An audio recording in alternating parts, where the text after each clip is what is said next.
Je to špičkovej simulátor. Upravil jsem software, který kámoš navrhnul pro armádu. Tak proto jsem v centru Faluže za volantem pancéřového Hammera. Ještě jsem ti to nenavolil. Máme tu tank Brandley, kamion, Batmobil... Ano. Ne!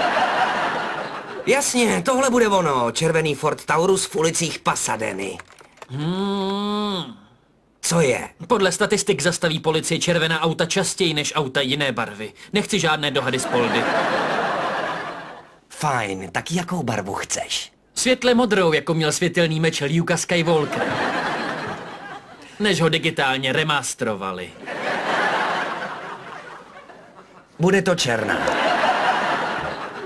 Takže ze všeho nejdřív musíš nastartovat motor a pak zařadit rychlost. Ještě jsem si přece nezapnul pás. Dobře, tak si zapni pas.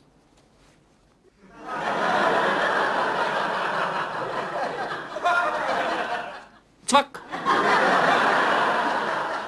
Jsou tady airbagy? Tady nepotřebuješ airbagy. Co když mi nabourá virtuální nákladák? Tak tě majznu polštářem.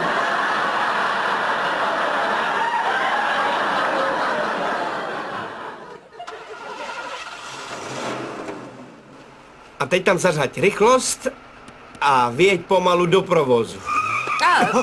Co to? Dávej pozor na chodce! Pozor na chodce! Ne, počkej, zpomal, dupni na brzdu, brzdi!